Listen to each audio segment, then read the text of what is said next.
বাংলাদেশত হোৱা ঘটনাই আমাৰ ৰাজ্যখনক নিশ্চিতভাৱে চিন্তিত কৰি তুলিছে। শেখ হাসিনা চৰকাৰ অহাৰ আগতে উত্তৰ পূৰ্বৰ আটাইকেইটা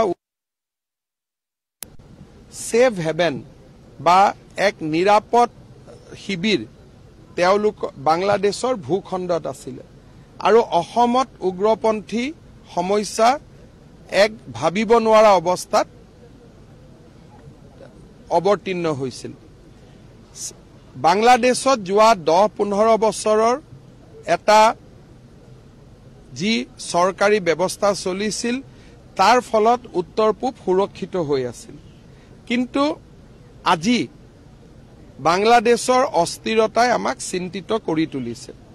মই ভাবো প্ৰধানমন্ত্ৰী নৰেন্দ্ৰ মোদী ডাঙৰীয়াৰ কুশল নেতৃত্বত ভাৰতে বাংলাদেশৰ নৱনিৰ্মিত চৰকাৰৰ লগত কথা বতৰা পাতি উত্তৰ পূৰ্বৰ উগ্ৰবাদীসকলে কোনো কাৰণতে যাতে বাংলাদেশত নতুনকৈ আকৌ শিবিৰ পাতিব নোৱাৰে তাৰ বাবে প্ৰচেষ্টা চলাব। বাংলাদেশত ইস্কন মন্দিৰ, দুৰ্গা মন্দিৰ, হিন্দু লোকসকলৰ ওপৰত অত্যাচাৰৰ বাতৰি আমি ছ'চিয়েল মিডিয়াত দেখা পাইছো। কিমান সঁচা কিমান মিছা তাক কোৱাটো আমাৰ বাবে উচিত নহয়, কাৰণ এই ক্ষেত্ৰত যিটো ৰাজহুৱা ষ্টেটমেণ্ট বা অফিচিয়েল ষ্টেটমেণ্ট ভাৰত চৰকাৰৰ বৈদেশিক পৰিক্ৰমা বিভাগে দিব।